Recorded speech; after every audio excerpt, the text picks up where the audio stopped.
नमस्कार विद्यार्थी मित्रांनो, ज्ञानेश्वर ग्रामोन्नती मंडळ आळे, संतवाडी कोळवाडी संचलित ज्ञान मंदिर हायस्कूल व कनिष्ठ महाविद्यालय आळे, तालुका जुन्नर, जिल्हा पुणे महाविद्यालयातून मी प्राध्यापक ढामाले एस.बी. सर्व विद्यार्थ्यांचे लोकसंख्या भाग 1 या भूगोल विषयातील पहिल्या प्रकरणातील शेवटच्या व्हिडिओमध्ये सर्वांचे सहर्ष स्वागत करतो. आपला हा जो व्हिडिओ आहे तो लोकसंख्या भाग 1 या प्रकरणाच्या स्वाध्यायावरती आधारित आहे. मित्रांनो, यामध्ये प्रश्न क्रमांक 1 जो आपल्याला विचारलेला आहे तो आहे अचूक सहसंबंध ओळखा. याच्यामध्ये आर्ग्युमेंट विधानं ए म्हणून दिलेली आहेत आणि रिझन्स कारणं आर म्हणून दिलेली आहेत. याच्यामध्ये पहिलं जे विधान आलेलं आहे, सुपीक मैदानी प्रदेशात दाट लोकवस्ती आढळते, त्याचं रिझन दिलेलं आहे आरमध्ये. सुपीक मृदा ही शेतीसाठी उपयुक्त असते. पर्यायांमध्ये अ पर्याय दिलेला आहे, केवळ ए बरोबर आहे. आ पर्याय दिलेला आहे, केवळ आर बरोबर आहे. ई पर्याय दिलेला आहे, ए आणि आर दोन्ही बरोबर आहे आणि आर हे एचे अचूक स्पष्टीकरण आहे. ई पर्याय दिलेला आहे, ए आणि आर दोन्ही बरोबर आहे, परंतु आर हे एचे अचूक स्पष्टीकरण नाही. मित्रांनो, या ठिकाणी सुपीक मृदा जी असते ती शेतीसाठी उपयुक्त असल्यामुळेच त्या क्षेत्रामध्ये लोकसंख्या जास्त सामावून घेण्याची क्षमता असते, परिणामी लोकसंख्या दाट आढळते. म्हणून आपल्याला पर्याय ई जो आहे तो बरोबर वाटतो आणि त्या ठिकाणी आपल्याला त्याचं उत्तर सांगता येतं की दोन्ही विधानं बरोबर असून ए जे आहे त्या एचं आरनं योग्य स्पष्टीकरण दिलेलं आहे. दुसऱ्या विधानामध्ये त्यांनी आर्ग्युमेंट विधान जे दिलेलं आहे, प्रदेशातील लोकसंख्येत बदल होत नाही. त्याचं रिझनमध्ये खाली सांगितलेलं आहे, जन्मदर, मृत्यूदर आणि स्थलांतराचा प्रदेशातील लोकसंख्येवर परिणाम होतो. पर्यायामध्ये अ पर्याय दिला आहे, केवळ ए बरोबर आहे. आ पर्याय दिलेला आहे, केवळ आर बरोबर आहे. ई पर्याय दिलेला आहे, ए आणि आर दोन्ही बरोबर आहे आणि आर हे एचे अचूक स्पष्टीकरण आहे. ई पर्यायामध्ये आपल्याला शेवटचा पर्याय ए आणि आर दोन्ही बरोबर आहे, परंतु आर हे एचे अचूक स्पष्टीकरण नाही. आता इथे प्रत्यक्षामध्ये ए विधान जे दिलेलं आहे, प्रदेशातील लोकसंख्या बदलत नाही, तर प्रदेशातील लोकसंख्या स्थिर असू शकत नाही. असली तरी ती फार अल्प काळासाठी असते. ज्यावेळेला जन्मदर आणि मृत्यूदर सारखा असतो त्यावेळेला ती स्थिर असते, पण हा अल्प काळासाठी असतो. दीर्घ काळासाठी हे शक्य नसतं. म्हणून ए विधान जे आहे ते चुकीचं आहे. आर विधानामध्ये दिले जन्मदर आणि मृत्यूदर आणि स्थलांतराचा प्रदेशातील लोकसंख्येवर परिणाम होतो, हे विधान बरोबर आहे. म्हणून केवळ आर्ग्युमेंट जे आहे ते बरोबर असल्यामुळे आपला आ पर्याय जो आहे तो बरोबर आहे. तिसऱ्या विधानामध्ये आर्ग्युमेंट केलेला आहे, दुसऱ्या टप्प्यात मृत्यूदरात घट होते आणि जन्मदर स्थिर असतो. आर्ग्युमेंटचं रिझन दिले खाली, दुसऱ्या टप्प्यात लोकसंख्या झपाट्याने वाढते. त्याचं जे पर्याय दिले त्याच्यामध्ये अ पर्याय आहे, केवळ ए बरोबर आहे. आ पर्याय आहे, केवळ आर बरोबर आहे.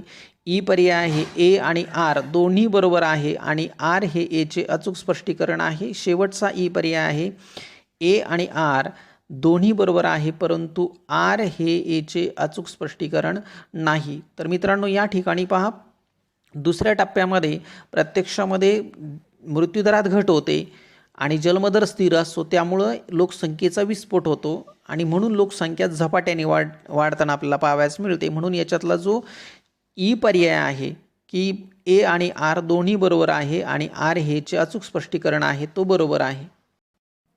यामध्ये दुसरा प्रश्न विचारलेला आहे, टिपा लिहा.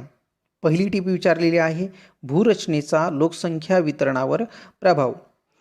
भूरचना हा लोकसंख्येच्या वितरणावर परिणाम करणारा महत्त्वाचा प्राकृतिक घटक आहे. पर्वत, पठार व मैदाने यांचा भूरचनेमध्ये समावेश होतो. याच्यामध्ये पहिली येतात ती मैदानं.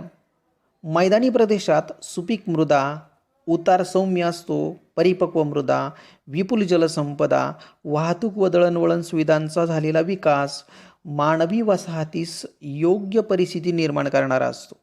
परिणामी शेतीबरोबरच इतर उद्योगधंद्यांच्या विकासासाठी पोषक परिस्थिती असल्यानं अशा प्रदेशांमध्ये लोकवस्ती दाट आढळते. सामान्यतः अशा प्रदेशांमध्ये परिपक्व मृदाही आढळते, म्हणून हे लोकसंख्येसाठी उपयुक्त प्रदेश म्हणून ओळखले जातात. उदाहरणार्थ गंगा, सिंधू, मिसिसिपी नद्यांची मैदानं. मात्र वाळवंटी प्रदेश हा प्रत्यक्ष मैदानी प्रदेश असूनही लोकसंख्येस प्रतिकूल हवामानामुळे या प्रदेशामध्ये लोकवस्ती ही विरळ आढळते. दुसरा प्रदेश येतो तो म्हणजे पठारी प्रदेश. जगातील बहुतेक पठारे ही खनिज संपत्तीने समृद्ध आढळतात. सपाट भाग असल्यामुळे वाहतुकीचा विकास होतो. परिणामी खनिजांवर आधारित उद्योगधंद्यांचा विकाससुद्धा या क्षेत्रामध्ये होतो. उदाहरणार्थ छोटा नागपूरचे पठार. जर सिंचन सुविधा अशा क्षेत्राला उपलब्ध झाली तर शेतीचाही विकास मोठ्या प्रमाणात होतो. उदाहरणार्थ दख्खनचे पठार. त्यामुळे अशा क्षेत्रामध्ये लोकवस्ती दाट आढळते. मात्र जगाचं छत म्हणून ओळखलं जाणारं तिबेटचं जे पठार आहे ते अति उंच असल्यामुळं बर्फाच्छादित आढळते. परिणामी प्रतिकूल हवामानामुळे अशा क्षेत्रामध्ये लोकवस्ती विरळ आढळते. पुढचा भाग येतो तो म्हणजे पर्वतीय प्रदेश. तीव्र उतार, अपरिपक्व मृदा, पाणी वाहून गेल्यानं पाण्याची टंचाई निर्माण झाल्याने व वाहतूक व दळणवळण सुविधांच्या विकासात अडथळे आल्याने, शिवाय अतिउंचीवरील बर्फाच्छादित प्रदेश जे आहेत ते बर्फाच्छादित प्रदेश इत्यादी सर्व अडचणींमुळे शेती व उद्योगधंदे यांच्या विकासास वाव नसतो. परिणामी लोकसंख्या विरळ आढळते. आता अपवादाचा विचार केला, अतिउंचीवरील थंड हवामानामुळे निर्माण झालेली जी पर्यटन स्थळं आहेत, ही पर्यटन स्थळं आणि धार्मिक स्थळं ही लोकसंख्येने मात्र आपल्याला समृद्ध पाहावयास मिळतात. आपल्याला दुसरी टीप जी विचारलेली आहे ती जन्मदर आणि मृत्यूदर यांच्यातील सहसंबंध. लोकसंख्येमध्ये बदल घडवून आणणाऱ्या घटकांमध्ये जन्म, मृत्यू आणि स्थलांतर या घटकांचा समावेश होत असतो. परिणामी जन्म आणि मृत्यू हे लोकसंख्येमध्ये बदल घडवून आणणारे नैसर्गिक घटक आहेत, तर स्थलांतर हा मानवनिर्मित घटक आहे. आणि यामुळे जन्मदर आणि मृत्यूदर या दोन घटकांमधील सहसंबंधावर अथवा तफावतीवर लोकसंख्या वाढ जास्त अवलंबून असते. यामध्ये जर जन्मदर व मृत्यूदर या दोन्हीमध्ये जर फारसा फरक नसेल आणि दोन्ही पण अतिउच्च पातळीवर जर असतील तर लोकसंख्या स्थिर असते, तिच्यामध्ये सहसा फारसा बदल होत नाही. जन्मदर स्थिर असेल पण मृत्यूदर जर वेगाने घटत गेल्यास जी तफावत निर्माण होते जन्मदर आणि मृत्यूदरामध्ये, त्यामुळे लोकसंख्येमध्ये कमी कालावधीत मोठ्या प्रमाणात बदल होतो, ज्याला लोकसंख्येचा विस्फोट असे म्हणतात. मृत्यूदर आणि जन्मदर जर कमी व जवळजवळ समान असतील तर लोकसंख्येमध्ये फार संत गतीने वाढ होते. मात्र जन्मदरापेक्षा जर मृत्यूदर जास्त असेल तर लोकसंख्या वाढण्याऐवजी कमी होते, जे आपल्याला युरोपातील लोकसंख्येच्या बाबत दिसून येतं. आपल्याला तिसरी टीप जी विचारलेली आहे ती आहे लोकसंख्या संक्रमणाचा तिसरा टप्पा. या टप्प्याचं वैशिष्ट्य विचारात घेतलं तर जन्मदर व मृत्यूदर दोन्हींमध्ये घट होत असते. याला नंतरच्या काळात विस्तारणारा जो टप्पा आहे तो म्हणून ओळखला जातो. या टप्प्यामध्ये जन्मदर हा विचार केल्यास थोड्या प्रमाणात त्याच्यात घट झालेली असते.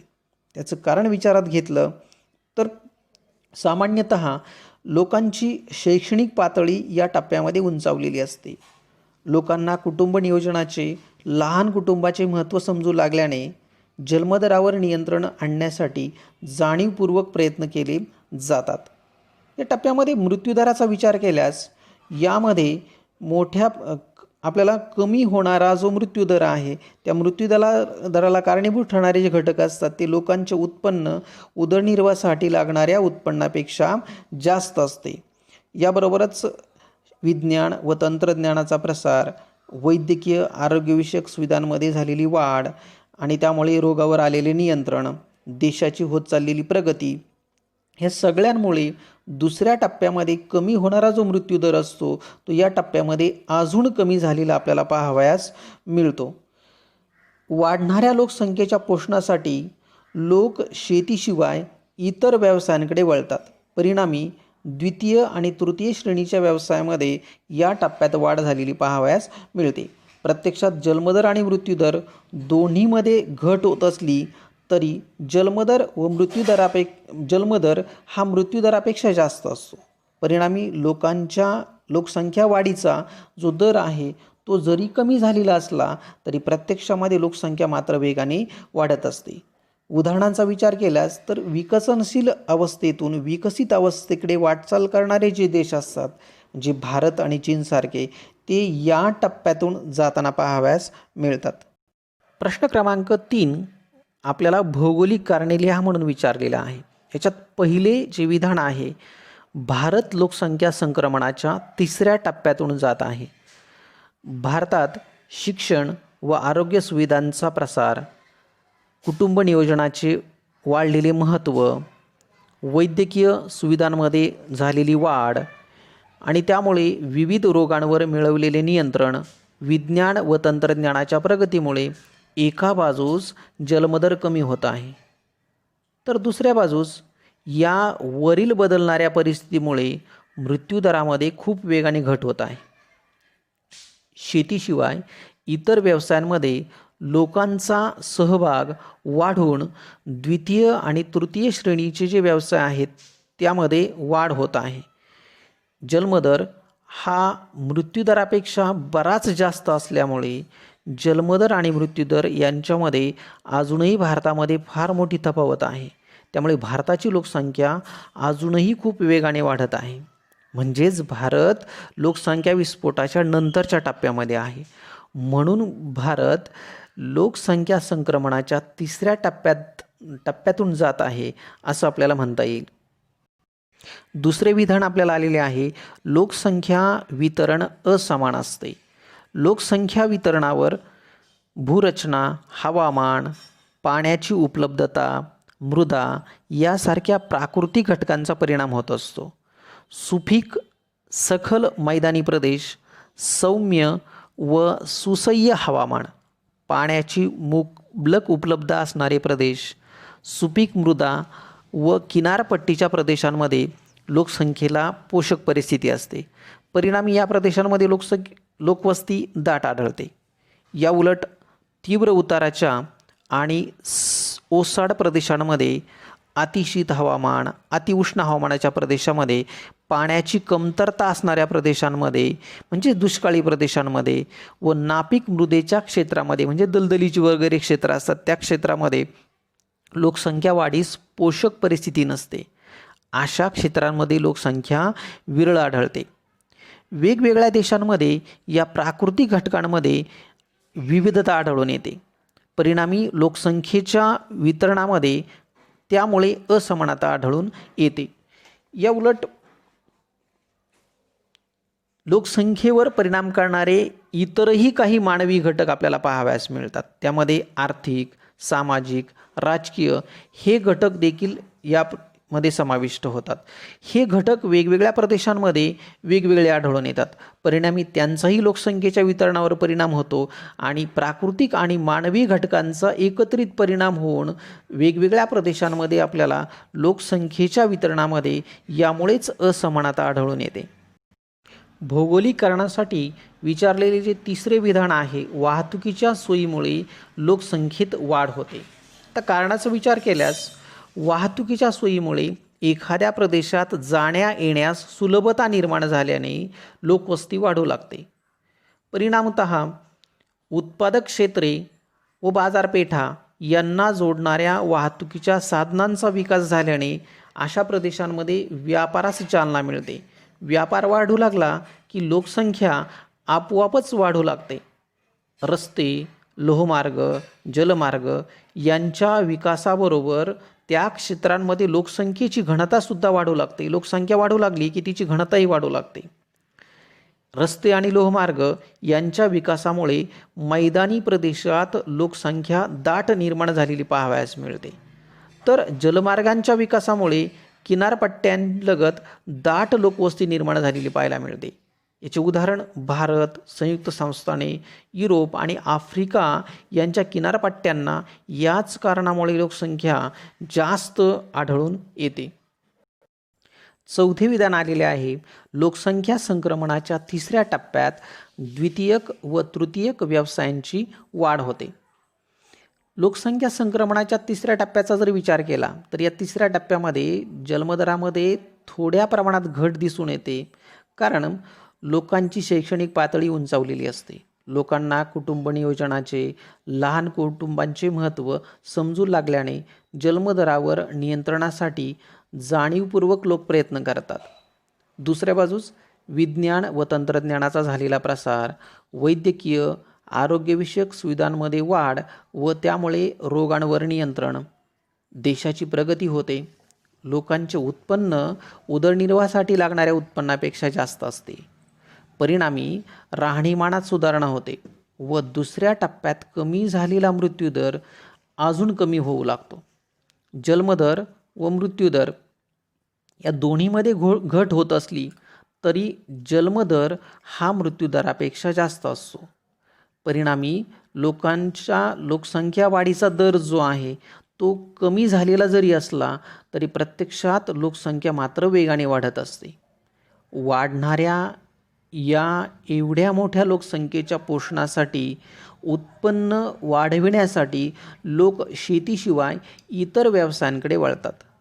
परिणामी द्वितीय आणि तृतीय श्रेणीच्या व्यवसायामध्ये त्यातून वाढ होते आणि म्हणूनच या टप्प्यामध्ये द्वितीयक आणि तृतीयक व्यवसायांमध्ये वाढ झालेली पाहावयास मिळते.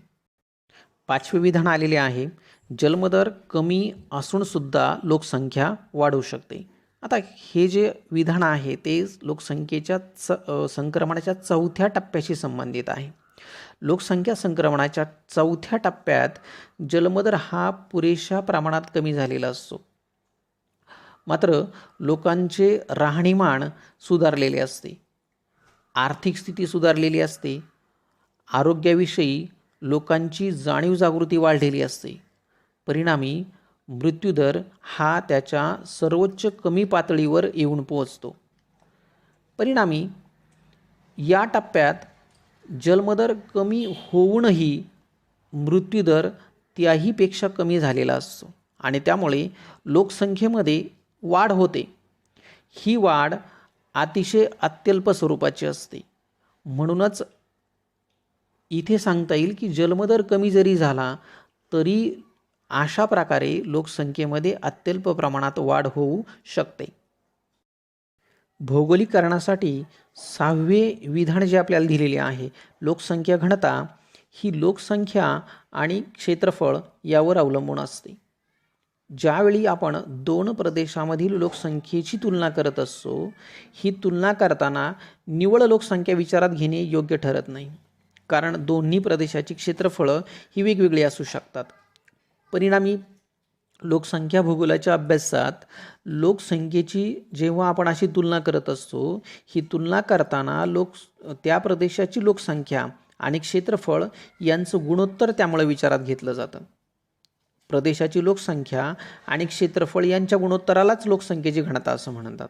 आणि म्हणून लोकसंख्येची घनता म्हणजे त्या प्रदेशातील लोकसंख्या आणि क्षेत्रफळ यांचा भागाकार असतो. आणि हा भागाकार लोकसंख्येच्या वितरणाविषयी आपल्याला योग्य माहिती देतो, सुयोग्य माहिती देतो. म्हणूनच लोकसंख्येची घनता अशा तुलनेमध्ये आपल्याला उपयोगी ठरते. आणि म्हणून ही केवळ संख्या नसून क्षेत्रफळाचा त्याच्यामध्ये विचार केलेला आहे. क्वेश्चन नंबर 4 जो आपल्याला विचारलेला आहे तो आहे सविस्तर उत्तरे लिहा. यामध्ये प्रश्न पहिला जो आलेला आहे, लोकसंख्या वितरणावर परिणाम करणारे प्राकृतिक घटक कोणते? लोकसंख्या वितरणावर प्राकृतिक घटकांचा परिणाम हा सर्वात जास्त होत असतो. हे जे प्राकृतिक घटक आहेत ते खालीलप्रमाणे आहेत. त्यातला पहिला जो आकडा आहे तो भूरचना आहे. हा लोकसंख्येच्या वितरणावर करणारा सर्वात महत्त्वाचा प्राकृतिक घटक आहे. प्राकृतिक घटकांमध्ये जो भूरचना आहे, ह्या भूरचनेमध्ये पर्वत, पठार, मैदाने यांचा समावेश होत असतो. आता त्यातलं पहिलं मैदानांचा प्रत्यक्ष लोकसंख्या वितरणावर काय परिणाम होतो तो आपण पाहूया. मैदानी प्रदेशात सुपीक मृदा असते, उतार सौम्य असतो, येथील मृदा परिपक्व असते, विपुल जलसंपदा उपलब्ध होऊ शकते, वाहतूक दळणवळणाचा विकास जो आहे तो होतो. याबरोबरच अशा ठिकाणी मानवी वसाहतीसाठी योग्य परिस्थिती निर्माण झालेली असते. कारण शेतीबरोबरच इतर उद्योगधंद्यांच्या विकासासाठी अशा ठिकाणी पोषक परिस्थिती असते आणि त्यामुळे या प्रदेशाची लोकवस्ती दाट आढळते. सामान्यतः असे जे प्रदेश असतात या प्रदेशामध्ये परिपक्व मृदेमुळे लोकसंख्या वाढीसाठी त्या ठिकाणी एक संधी असते, एक पोषक परिस्थिती असते. उदाहरणार्थ गंगा, सिंधू, मिसिसिपी या नद्यांची जी मैदाने आहेत त्या मैदानांमध्ये आपल्याला अशा प्रकारे लोकवस्ती दाट आढळते. मात्र वाळवंटी प्रदेश हा प्रत्यक्षामध्ये मैदानी प्रदेशाचा भाग असून सुद्धा त्या ठिकाणी जे उष्ण तापमान आहे ते त्या ठिकाणी असणारं उष्ण तापमान म्हणजे अतिउष्ण तापमान आणि त्याबरोबरच त्या ठिकाणी असणारी पाण्याची कमतरता, त्यामुळे या क्षेत्रामध्ये लोकवस्ती मात्र दाट आढळत नाही. दुसरा जो प्रदेश आहे तो आहे पठारी प्रदेश आणि त्याचा लोकसंख्येवर वितरणावर होणारा परिणाम. जगातील बहुतेक पठारी प्रदेश हे खनिज संपत्तीने समृद्ध आढळतात. सपाट भाग असल्यामुळे आपल्याला या क्षेत्रामध्ये वाहतुकीच्या विकासासाठी सुद्धा चांगली परिस्थिती असते. परिणामी खनिजांवर आधारित जे उद्योगधंदे आहेत ते अशा क्षेत्रामध्ये सुरू होऊ शकतात. तर उदाहरणाचा विचार केला तर भारतातील छोटा नागपूरचे पठार हे अशाच प्रकारचं उदाहरण आहे का जिथे लोकवस्ती याच कारणामुळे दाट आहे. याच क्षेत्रामध्ये जर सिंचन सुविधा उपलब्ध झाल्या तर आपल्याला शेतीच्या विकासासाठी सुद्धा मोठा वाव असतो. आता उदाहरणार्थ दख्खनचे पठार याच कारणामुळे विकसित झालेले आहे लोकसंख्येच्या दृष्टीने, त्यामुळे अशा क्षेत्रामध्ये लोकवस्ती दाट आढळते.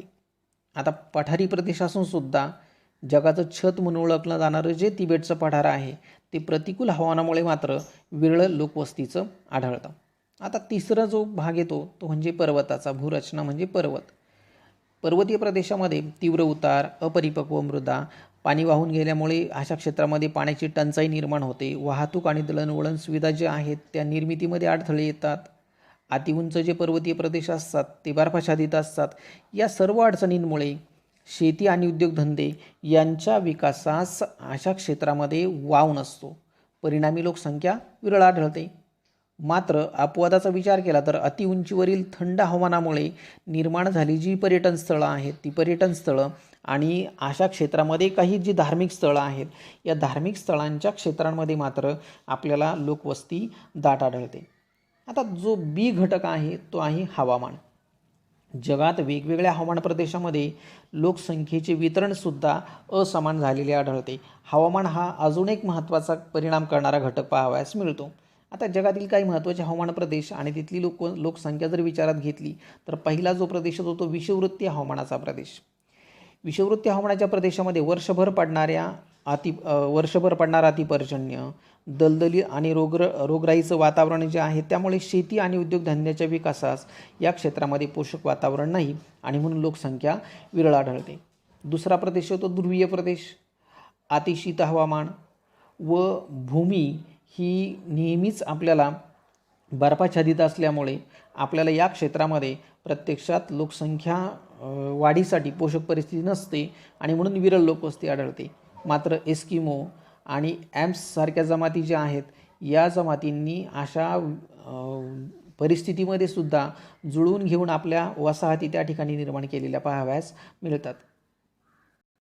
तिसरा प्रदेश येतो तो म्हणजे वाळवंटी प्रदेश.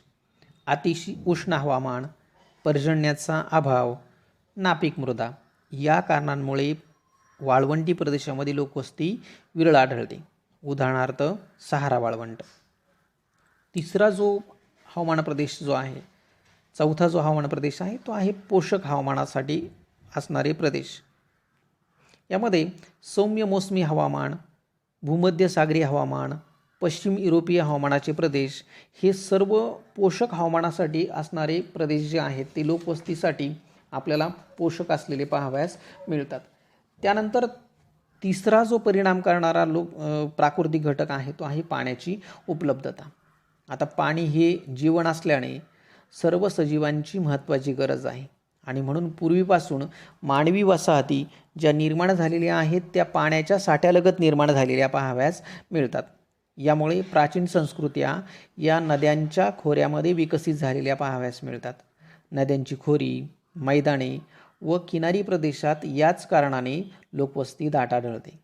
पाण्याची उपलब्धता वाळवंटी प्रदेशातही लोकवस्ती निर्माण करू शकते. उदाहरणार्थ वाळवंटामध्ये आढळणारी जी मरुद्याने आहेत किंवा मरुस्थळे जी आहेत त्या क्षेत्रामध्ये या कारणामुळेच लोकसंख्या आढळून येते. चौथा जो प्राकृतिक घटक आहे तो आहे मृदा. शेती जगाच्या अर्थव्यवस्थेचा पाया आहे, पण प्रत्यक्षात शेती मात्र कशावर अवलंबून आहे तर मृदेच्या सुपीकतेवर अवलंबून आहे. आणि म्हणून शेतीमध्ये इतर कोणत्याही व्यवसायामध्ये जास्त लोकसंख्या सामावून घेण्याची क्षमता असते, कारण शेतीतलं उत्पादन हे आपण वाढवू शकतो आणि त्यामुळे जास्त लोकसंख्या त्याच्यामध्ये सामावली जाऊ शकते. त्यामुळे अशा क्षेत्रात सुपीक मैदानी प्रदेशांच्या क्षेत्रात नद्यांच्या त्रिभुज आणि मैदानी प्रदेशात जगातील सर्वात जास्त लोकसंख्या सामावली पाहायला मिळते. याबरोबरच ज्वालामुखी रेगूर ज्या मृदा असतात त्या पठारांवर किंवा पर्वतांच्या पायथ्याशी आढळतात. जी पठारं ज्वालामुखीपासून तयार झालेली आहेत त्यांच्यावरती किंवा त्यांच्या पायथ्याशी आपल्याला ह्या ज्वालामुखी रेगूर मृदा आढळतात. जर पाण्याची उपलब्धता झाली तर या मृदांच्या क्षेत्रामध्ये सुद्धा लोकवस्ती दाट आढळते. प्रश्न नंबर 2 जो विचारलेला आहे, लोकसंख्या संक्रमणाच्या पहिल्या आणि 5व्या टप्प्यात लोकसंख्या वाढ जवळजवळ होत नाही. या दोन्ही टप्प्यातील फरक सांगा. पहिल्या टप्प्यात जन्मदर आणि मृत्यूदर दोन्ही पण जास्त असतात. यानंतरच्या 3 टप्प्यांमधून ज्यावेळेला लोकसंख्या जाते त्यावेळेला मृत्यूदरात वेगाने घट होते. मात्र जन्मदर हा सावकाश आणि सातत्याने घटत असतो. परिणामी जन्मदर आणि मृत्यूदर याच्यामध्ये फार मोठी तफावत निर्माण होते आणि त्यामुळे लोकसंख्येचा विस्फोट होतो. चौथ्या टप्प्यात मात्र ही तफावत थोडी कमी झालेली असते आणि शेवटच्या टप्प्याकडे लोकसंख्या वाटचाल करत असते. 5व्या टप्प्यात जन्मदर आणि मृत्यूदर हे खूपच कमी झालेले असतात आणि पहिल्या आणि 5व्या टप्प्यातील जो फरक आहे तो फरक आपल्याला त्यानुसार खालीलप्रमाणे सांगता येईल. लोकसंख्या संक्रमणाचा पहिला टप्पा. या टप्प्यामध्ये जन्मदर आणि मृत्यूदर खूपच जास्त असतात. परिणामी लोकसंख्या एकतर स्थिर असते अथवा ती अतिशय संथ गतीने वाढते. आता लोकसंख्या संक्रमणाच्या 5व्या टप्प्याचा विचार केला तर जन्मदर आणि मृत्यूदर हे दोन्ही पण खूप कमी असतात. जन्मदरापेक्षा मृत्यूदर हा जास्त असल्यामुळे लोकसंख्येमध्ये बऱ्याचदा घट होते. आता संक्रमणाचा जो पहिला टप्पा आहे त्याचं वैशिष्ट्य आहे याच्यामध्ये जो जास्त जन्मदर आहे आणि जो जास्त मृत्यूदर आहे तो नैसर्गिक असतो. म्हणजे तोपर्यंत त्या प्रदेशामध्ये वैद्यकीय सुविधा निर्माण झालेल्या नसतात आणि लोकांना त्याची जाणीव पण नसते. त्यामुळे जन्मदर मृत्यूदर हा नैसर्गिक असतो. लोकसंख्या संक्रमणाच्या 5व्या टप्प्यात जो घटलेला जन्मदर असतो आणि मृत्यूदर असतो हे दोन्ही सुद्धा कृत्रिम असतात. मानव वैद्यकीय सुविधांच्या साहाय्याने त्या ठिकाणी जन्मदर आणि मृत्यूदर या दोन्हींवर नियंत्रण मिळवत असतो. इव्हन 4थ्या टप्प्यापेक्षा 5व्या टप्प्यात जो मृत्यूदर वाढतो त्या वाढणाऱ्या मृत्यूदराला माणसाच्या स्वतःच्या ज्या कृती आहेत त्या परिणामकारक असतात. म्हणजे त्या कृती ज्या आहेत त्या कारणीभूत असतात. आता पहिल्या टप्प्याचा विचार केला तर या टप्प्यामध्ये शेतीसारख्या प्राथमिक व्यवसायांमध्ये लोकसंख्या जास्त गुंतलेली असते. परिणामी आर्थिक स्थिती ही अविकसित असते त्या प्रदेशातील. ज्यावेळेला 5व्या टप्प्यामध्ये प्रदेश जातात त्यावेळेला तृतीय श्रेणीची जी सेवा क्षेत्र असतात त्या सेवा क्षेत्रामध्ये गुंतलेली लोकसंख्या सर्वात जास्त असते आणि उत्पन्न बरेचसे वाढल्यामुळे आर्थिक स्थिती ही विकसित असते. आता पहिल्या टप्प्याचा विचार केला तर या टप्प्यामध्ये जास्त जन्मदर असतो त्यामुळे बालकांची संख्या जास्त असते आणि जास्त मृत्यूदर असतो त्यामुळे वृद्धांची संख्या ही कमी असते. मात्र 5व्या टप्प्यामध्ये कमी जन्मदरामुळे बालकांची संख्या कमी असते पण मृत्यूदरसुद्धा कमी झालेला असतो त्यामुळे वृद्धांची संख्या जास्त असते. आता लोकसंख्या संक्रमणाच्या पहिल्या टप्प्यामध्ये वैद्यकीय सुविधा, शिक्षण सुविधा व स्वच्छतेचा अभाव असल्यामुळे आपल्याला मृत्यूदर जो असतो तो जास्त असलेला पाहायला मिळतो. आणि संक्रमणाच्या 5व्या टप्प्यामध्ये जो मृत्यूदर कमी झालेला असतो त्याला कारणीभूत घटक असतात आरोग्य व वैद्यकीय सुविधा, उच्च दर्जाच्या असतात, साथींच्या रोगांमध्ये घट झालेली असते आणि लोकांमध्ये साक्षरतेचे स्वच्छतेचे महत्त्व पटलेले असते आणि त्यामुळे लोकसंख्या मृत्यूदर जो आहे तो घटलेला असतो. त्यातील जो तिसरा प्रश्न आहे तो आहे 4थ्या व 5व्या टप्प्यातील देशांच्या समस्या कोणत्या असू शकतात. आता यामध्ये पहिला जो आपल्याला वैशिष्ट्य सांगता येईल, समस्या सांगता येईल, ते म्हणजे अवलंबितांचे प्रमाण जास्त असेल. आता प्रत्यक्षात आपण पाहिले 5व्या टप्प्यामध्ये मृत्यूदरामध्ये मोठ्या प्रमाणात घट झालेली असते, त्यामुळे वृद्धांची संख्या वाढणार आहे.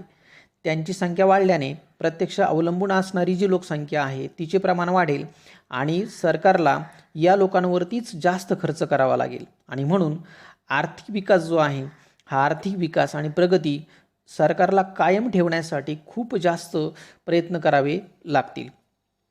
दुसरा येतो तो म्हणजे रोगप्रतिकार क्षमतेत घट. विज्ञान आणि तंत्रज्ञानाच्या प्रगतीमुळे लोकांचं जीवन जे आहे ते ऐषारामी जीवन बनेल. त्यांची जीवनशैली ही ऐषारामी असेल. शारीरिक हालचाल कमी व व्यायामाच्या अभावामुळे लोकांच्या रोगप्रतिकार क्षमतेमध्ये मोठ्या प्रमाणात घट होईल.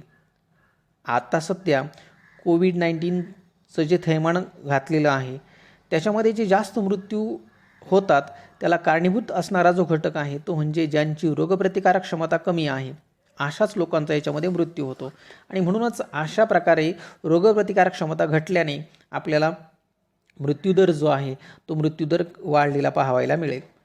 तिसरा जो आहे तो बेरोजगारी. विलासी जीवनशैलीमुळे सेवा क्षेत्राचं महत्त्व वाढलेलं असेल. म्हणजेच सेवा देणारी क्षेत्र आहेत त्यांच्यामध्ये लोकसंख्या प्रत्यक्ष जास्त गुंतलेली असेल, म्हणजेच तृतीय क्षेत्रातली लोकसंख्या जास्त असेल. मात्र लोकसंख्या सामावून घेणारी जी प्राथमिक क्षेत्र जे आहेत या प्राथमिक क्षेत्रामध्ये असणारे जे व्यवसाय आहेत या व्यवसायांमध्ये काम करणारी लोकसंख्या त्यामुळे कमी होईल. मात्र तृतीय क्षेत्राचा विचार केलास तर त्यात तंत्रज्ञानाचा जास्त प्रभाव असेल आणि त्यामुळे प्रत्यक्ष प्राथमिक क्षेत्रामध्ये जेवढी लोकसंख्या गुंतलेली होती ती आता तृतीय क्षेत्रामध्ये वळालेली आहे. त्या लोकसंख्येला रोजगार उपलब्ध होणार नाही आणि त्यामुळे तांत्रिक प्रगतीमुळे बेरोजगारीचं प्रमाण वाढेल. चौथा घटक आहे, चौथी जी समस्या असेल ती आहे कुटुंब व्यवस्था धोक्यात येईल. सरासरी आयुर्मान वाढले जे आहे ते घटलेलं असेल लोकांचं. लोकसंख्या 50-60 वयापर्यंतच जगेल. परिणामी म्हातारपणी मुलांकडं जो आधार म्हणून पाहिलं जातं, आता हा आधार प्रत्यक्ष भासणारच गरज भासणार नाही त्या आधाराची, कारण लोकसंख्या म्हातारी होणारच नाही त्या कालावधीमध्ये, कारण जो मृत्यूदर जो आहे तो प्रत्यक्षात लोकांचं सरासरी आयुर्मान जे आहे ते कमी झालेलं असेल. परिणामी मुलांची गरज किंवा महत्त्व कमी होईल आणि त्यामुळे कुटुंब निर्माण करणं, मुलं जन्माला घालणं ही जी सध्याची परिस्थिती आहे ती बदलेल आणि त्यामुळे लिव्ह इन रिलेशनशिप सारखी जी समस्या आहे ती सध्या युरोपमध्ये जी डोकं वर काढते किंवा ती समस्या सध्या त्या ठिकाणी मोठ्या प्रमाणात पाहायला मिळते ती याच कारणामुळं की कुटुंब व्यवस्था, कुटुंब निर्माण करणं हे त्या ठिकाणी राहणारच नाही आणि त्यामुळे कुटुंब व्यवस्था धोक्यामध्ये येईल. शेवटचा जो मुद्दा आहे तो समस्या आहे ती प्रदूषणात वाढ. तंत्रज्ञानाच्या अतिवापरामुळे प्रत्यक्ष प्रदूषणामध्ये मोठ्या प्रमाणात वाढ होईल आणि त्यामुळे नैसर्गिक आपत्तींमध्ये मोठ्या प्रमाणात वाढ होईल. पूर, एका बाजूला पूर, दुसऱ्या बाजूला दुष्काळ, त्याच्यानंतर ह्या ज्या काही सध्या रोगराईच्या समस्या ज्या आहेत त्याचं प्रमाण वाढेल आणि त्यामुळे लोकसंख्येचा मृत्यूदर जो आहे तो अजून वाढण्याची शक्यता ही या 4थ्या आणि 5व्या टप्प्यामध्ये पाहावयास मिळेल. याच्यात जो 5वा प्रश्न आपल्याला विचारलेला आहे तो आहे लोकसंख्या संक्रमण सिद्धांताची आकृती काढा व योग्य नावे द्या. आपल्या अगोदरच्या व्हिडिओमध्ये संक्रमण सिद्धांताच्या हा आकृतीचा भाग आपण पाहिलेला आहेच. पान नंबर पुस्तकामध्ये 9 जे आहे त्याच्यावरती ही आकृती आपल्याला दिलेली आहे, ती तुम्ही त्या ठिकाणी पाहून काढायची आहे. प्रश्न क्रमांक 6, जगाच्या आराखड्यात खालील बाबी दाखवा व सूची काढा असं सांगितलेलं आहे. आता जगाच्या आराखड्यामध्ये जो पहिला भाग दाखवण्यासाठी आहे तो आहे ऑस्ट्रेलियातील जास्त लोकसंख्येचा प्रदेश. आता ऑस्ट्रेलियामध्ये जास्त लोकसंख्येला कारणीभूत ठरणारा जो घटक आहे तो म्हणजे किनारपट्टीचा प्रदेश. पहा या ठिकाणी तुम्हाला प्रत्यक्ष हा जो किनारपट्टीचा प्रदेश जो आहे तो दिसतो आहे. या ठिकाणी भगव्या रंगाने तुम्ही पॉईंट आऊट केलेला आहे तो आपल्याला दिसेल. त्यानंतर दुसरा जो प्रश्न आहे हा आकडा त्याच्यामधला भारतातील कमी लोकसंख्येचा प्रदेश. आता या ठिकाणी भारताचा आपल्याला नकाशा दिसतो आहे. भारताच्या नकाशामध्ये पहा, या ठिकाणी जो लाल रंगाने दाखवलेला आहे तो एक राजस्थानचा भाग आहे आणि एक उत्तरेकडचा हिमालयीन पर्वतीय प्रदेश जो आहे, त्या दोन क्षेत्रामध्ये प्रत्यक्ष लोकसंख्या ही विरळ आढळते. कारण त्या ठिकाणी राजस्थानमध्ये प्रत्यक्ष आपल्याला अति उष्ण हवामान आहे आणि जो हिमालयीन पर्वतीय प्रदेश जो आहे तो त्या ठिकाणी थंड हवामान आणि त्या ठिकाणी बर्फाच्छादित कालावधीमुळे हिवाळ्यामध्ये बर्फाच्छादित जी जमीन असते त्यामुळे या क्षेत्रामध्ये आणि तीव्र उताराची पर्वतीय जी भूमी आहे त्यामुळे लोकसंख्या विरळ आढळते. तिसरा जो घटक भाग आलेला आहे, लोकसंख्या संक्रमण अवस्थेतील 5व्या टप्प्यातील कोणतेही 2 देश. आता लोकसंख्या संक्रमणाचा जो 5वा टप्पा आहे त्या 5व्या टप्प्यामध्ये प्रत्यक्षात जे देश आपल्याला पाहायला मिळतात त्याच्यामध्ये 2 महत्त्वाचे देश आलेले आहेत. एक आहे स्वीडन आणि दुसरा आहे फिनलँड. हा जो पिवळ्या रंगाने दिसतो आहे तो स्वीडन आहे आणि जो निळ्या रंगाने दिसतो आहे तो फिनलँड आहे. तर याप्रमाणे आपल्याला ते देश दाखवता येतील. त्यानंतर शेवटचा जो चौथा आपल्याला भाग विचारलेला आहे तो म्हणजे लोकसंख्या संक्रमण अवस्थेतील 2ऱ्या टप्प्यातील कोणत्याही 2 देशांची नावे सांगा. तर या ठिकाणी हा जो ब्लॅक रंगाने दिसतो आहे आफ्रिका खंडामधला, तर त्या आफ्रिका खंडामधला जो काळ्या रंगाने दाखवलेला आहे तो नायजर देश आहे आणि त्याबरोबरच निळ्या रंगाने जो दाखवलेला आहे तो काँगो देश आहे. की या 2 देशांमध्ये संक्रमणाचा 2रा टप्पा प्रत्यक्ष आता त्या देशांमध्ये आढळून येतो. तर या ठिकाणी हा भाग संपलेला आहे. सर्वांचे या ठिकाणी आभार. चॅनेलला सबस्क्राईब करा, शेअर करा आणि प्रतिसाद द्या.